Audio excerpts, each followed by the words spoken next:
नमस्कार, मैं कमलेश कबीर आपका एक बार फिर स्वागत करता हूं इस नए एपिसोड में। आज के इस एपिसोड में हम बात करेंगे लालू प्रसाद यादव के परिवार की। आरजेडी की एक हार, और हार नहीं हम कहेंगे कि जबरदस्त हार, और उसका जिस तरीके से रिएक्शन जो है वो अब निकलकर बाहर आ रहा है। आपने देखा कि रोहिणी आचार्य जो लालू प्रसाद यादव के घर से रात को निकाली गई, उसके बाद में रोहिणी आचार्य के कुछ ट्वीट जो इस वक्त मीडिया में चर्चा का विषय बना हुआ है। तो मुझे रोहिणी आचार्य का जो ट्वीट है उसको दोहराने की जरूरत है नहीं, क्योंकि अगर आप राजनीति से वास्ता रखते हैं तो आपको पता ही होगा कि चल क्या रहा है। मेरा सवाल यह है कि आखिर जो भी पार्टियां परिवारवाद से जुड़ी हुई है उसमें यह होता क्यों है। तो अगर हम इसके पीछे का कारण ढूंढते हैं तो आरजेडी जो है वो इसमें अकेली पार्टी नहीं है। लालू प्रसाद यादव जिसने अपनी विरासत खड़ी की, आरजेडी पार्टी बनाई और आरजेडी को सत्ता की सीढ़ियों तक पहुंचाया। लेकिन 1997 में जब लालू प्रसाद यादव को जेल जाने की नौबत आई तो लालू प्रसाद यादव ने अपनी पार्टी की कमान, या मैं कहूंगा कि उस प्रदेश की कमान, किसी और व्यक्ति के हाथ में देने के बजाय राबड़ी देवी के हाथ में दिया। क्यों दिया? इसलिए दिया ताकि यह जो पार्टी की जो विरासत है यह परिवार से बाहर ना जा सके, इसके ऊपर कोई कब्जा ना करे। और इसी सोच के चलते शुरू हो जाता है परिवारवाद। फिर उसके बाद में आप देखोगे तो 2013 में तेजस्वी यादव क्रिकेट छोड़कर पूरे तरीके से सक्रिय राजनीति में आ जाते हैं। लेकिन उससे पहले राजनीति में आती है मीसा भारती, साथ में तेज प्रताप यादव और रोहिणी आचार्य। ये चार बड़े नाम जो है वो शामिल हो जाते हैं, जिसको हम कहें कि पिताजी की विरासत में। इसके अलावा लालू यादव की दूसरी जो बेटियां है वो इससे दूर रहती है। अब हालांकि जो है वो खबर यह भी आ रही है कि उन्होंने भी घर छोड़ दिया है। तो तेज प्रताप यादव जिस तरीके से उनका रिश्ता टूटा शादी के बाद, पार्टी और परिवार दोनों से उसको निष्कासित किया गया और नई पार्टी बनाई जेजेडी। और अगर धरातल पे आप देखोगे तो उसका असर भी देखने को मिलता है। और अब एक ऐसा चुनाव परिणाम, अप्रत्याशित चुनाव परिणाम, जिसकी उम्मीद शायद आरजेडी ने नहीं की होगी, वो सामने आने के बाद में परिवार जो है वो पूरी तरीके से टूटकर बिखर चुका है। तो जब हम बात करते हैं कि ऐसा क्यों होता है, ऐसा इसलिए होता है क्योंकि फिर लड़ाई आ जाती है कि जो विरासत है उसका उत्तराधिकारी कौन। तो ये सारी जो लड़ाई है वो उत्तराधिकारी की है। और जब राजनीति की बात आती है तो राजनीति में किस तरीके का खेल चलता है वो आप सबको पता ही है। तो आरजेडी नहीं, इसके अलावा आप देख लीजिए अखिलेश यादव, मुलायम सिंह यादव ने समाजवादी पार्टी का गठन किया, समाजवादी पार्टी बनाई, सत्ता की सीढ़ियों तक गए, और जो शिवपाल यादव जो है वो साथ रहे मुलायम सिंह यादव के, उनकी अनदेखी की गई। ये किसी से छुपा हुआ नहीं है। और अखिलेश यादव ने जैसे ही मुख्यमंत्री बने, उन्होंने अपने पिताजी जो मुलायम सिंह यादव थे उनको भी पार्टी से एक तरीके से साइड कर दिया, और उसके बाद जो स्टेटमेंट निकल कर आए वो आपने देखे होंगे। लेकिन हश्र दोनों का एक ही जैसा। अब हम आते हैं बहुजन समाजवादी पार्टी पर। तो बहुजन समाजवादी पार्टी में भी जिस तरीके से एक ही परिवार या उनके रिश्तेदारों को शामिल किया गया, मायावती ने, आकाश आनंद, उसके ससुर को, तो आपने देखा समय समय पर वहां से भी जो है वो खबरें आती रहती है। टीएमसी में आप देख लीजिए, आप जो है वो एनसीपी शरद पवार को आप देख लीजिए, जिस तरीके से सुप्रिया सुले, और आप देखोगे अजीत पवार।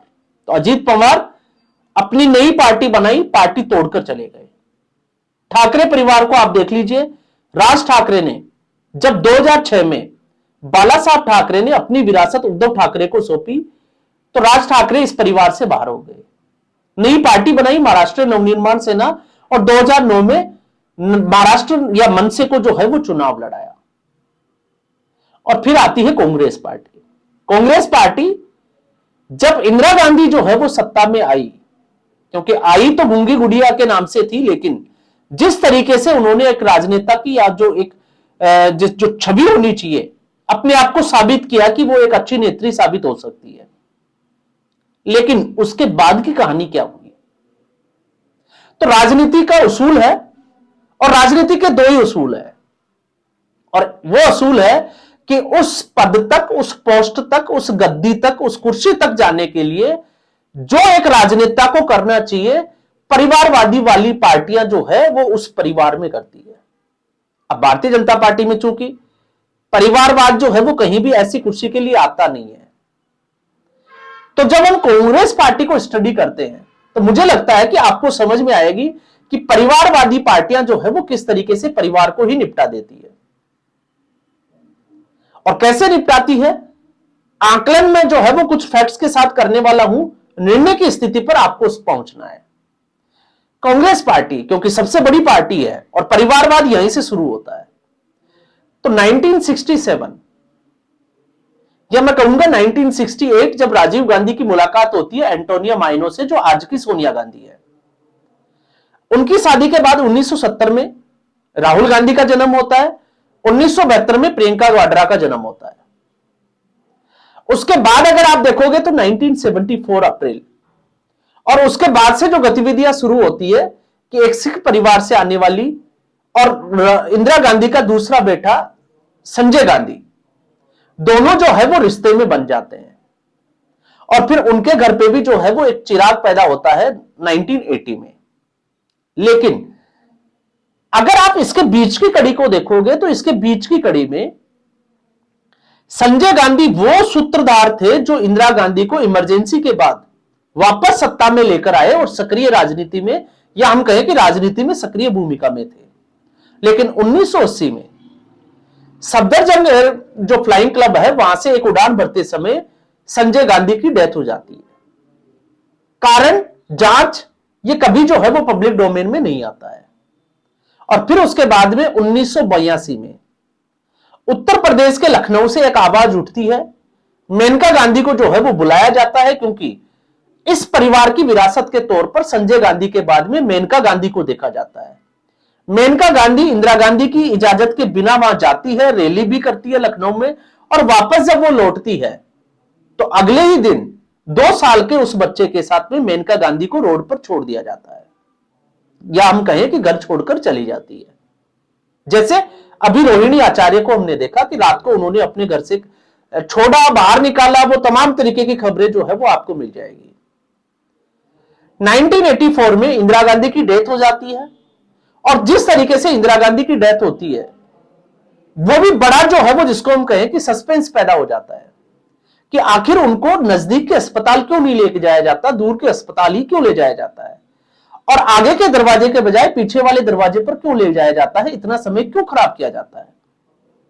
खैर ये जो है वो चर्चा का विषय नहीं है, हम आगे बढ़ते हैं, क्योंकि उससे जो फायदा होता है वो राजीव गांधी को होता है, और राजीव गांधी जो है वो सत्ता में आ जाते हैं। अब राजीव गांधी जब चुनाव लड़ रहे होते हैं, अब प्रियंका वाड्रा हो या फिर राहुल गांधी वो बड़े हो रहे होते हैं, तो आप देखिए राजीव गांधी 1991 के उन लोकसभा चुनाव में वो रैलियां करते हैं, और लगभग 11 के आसपास जो रैलियां होती है, या 13 के आसपास कुछ रैलियां होती है, जिसमें एक शख्स जो हमेशा उनके साथ रहता है वो उस रैली में शामिल नहीं था, और राजीव गांधी की हत्या कर दी जाती है। उसके बाद में जिन सीटों पर लोकसभा चुनाव होने वाला है उनको रोक दिया जाता है, और हर लोकसभा सीट के ऊपर राजीव गांधी की अस्थियां भिजवाई जाती है पावर में आने के लिए, पावर मिल भी जाती है। और उसके बाद में 1996 प्रियंका गांधी की शादी होती है वाड्रा परिवार में। अब यहां से एक नया खेल और शुरू हो जाता है। अब रहस्य क्या है मुझे नहीं पता, मेरे पास जो है वो फैक्ट्स है कि वाड्रा परिवार में प्रियंका वाड्रा का देवर, ननद और उनके ससुर, उनकी भी रहस्यमयी तरीके से या तो मौत हो जाती है, जिसको आत्महत्या करार दिया जाता है, या फिर उनका मर्डर हो जाता है। तो बचता कौन है? प्रियंका वाड्रा की सास, और दूसरी तरफ अगर आप देखोगे तो रॉबर्ट वाड्रा। और फिर आते हैं हम 2000 में। तो सन 2000 में जो कि संजय गांधी के करीबी थे राजेश पायलट, जबरदस्त राजनीतिक प्रतिभा के धनी, लेकिन वो भी एक रहस्यमयी तरीके से उनका एक्सीडेंट होता है और सड़क दुर्घटना में उनकी मौत हो जाती है। तो उसमें सवाल यह उठता है कि आखिर वो फोन किसका आया था जिसने राजेश पायलट को तुरंत जो है वो जयपुर एयरपोर्ट पर बुलाया, और आखिर वो क्यों इस तरीके से अपनी जो है वो कार से ट्रेवल कर रहे थे, ये भी हमेशा जो हवाई जहाज से उड़ान भरने वाले उस दिन ऐसा क्यों कर रहे थे। और फिर एक और शख्स आता है, वो है माधवराव सिंधिया। और उसके बाद में अगर आप राजनीति में देखोगे तो प्रणब मुखर्जी, जो कि प्रधानमंत्री के प्रबल दावेदार थे, उनके बजाय मनमोहन सिंह को प्रधानमंत्री बनाया जाता है इस देश का, एक्सीडेंटल प्राइम मिनिस्टर, जिनके लिए हम जो है वो शब्द का इस्तेमाल किया जाता है राजनीतिक गलियारों में। तो कहानी जो है वो आपको समझ में आ रही होगी कि कैसे जो है वो परिवार निपटाए जाते हैं या खुद ही निपट जाते हैं। लेकिन ये सिर्फ और सिर्फ उन्हीं परिवारों की कहानी है जो परिवारवाद की राजनीति से जुड़े हुए हैं। अब यह अलग बात है कि राहुल गांधी जो है वो शादी नहीं कर रहे, तो वंश भी रुक जाएगा और कांग्रेस पार्टी एक के बाद एक जो है वो हार होती जा रही है। लेकिन मेरा यह आकलन जो है वो इसलिए किया जा रहा है कि आखिर परिवारवाद की जो पार्टियां हैं उसमें यह समस्या आती क्यों है। तो राजनीति का खेल जो है, हमेशा कहा जाता है कि राजनीति या राजनेता, तो राजनेता कभी गंदे नहीं होते, गंदी होती है राजनीति। और ये सारी चीजें जो है वो इसी राजनीति का हिस्सा है। तो तेजस्वी यादव, क्योंकि उनके पास पार्टी का जो है वो अभी एकाधिकार है, उन्होंने कब्जा कर रखा है या जो भी है, तो वो कभी नहीं चाहेंगे कि उनकी जगह पर वो उस स्पेस को उनके ही परिवार का कोई दूसरा सदस्य जो है वो हासिल कर सके। तो अपने करीबी लोगों को शामिल करना, क्योंकि आप देखिए कांग्रेस पार्टी में भी तो यही है, क्योंकि राहुल गांधी एक के बाद एक चुनाव हार रहे हैं।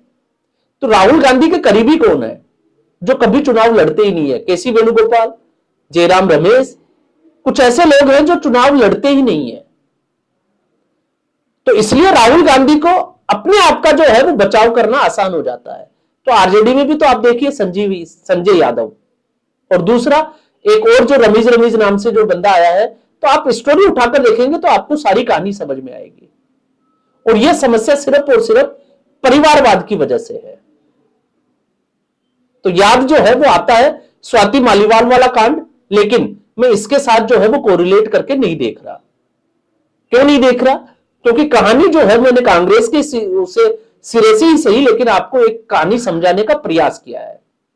अब क्या कारण थे, नहीं थे, क्यों होता है, कैसे होता है, आप जो है वो खुद इसका आकलन करके एक स्थिति पर, एक जिसको हम कहें कि स्पष्ट स्थिति पर पहुंचने का प्रयास करें। तो आज के एपिसोड में बस इतना ही। उम्मीद करूंगा वीडियो एपिसोड आपको पसंद आया होगा। वीडियो को लाइक करें, शेयर करें, चैनल जरूर सब्सक्राइब करें। धन्यवाद।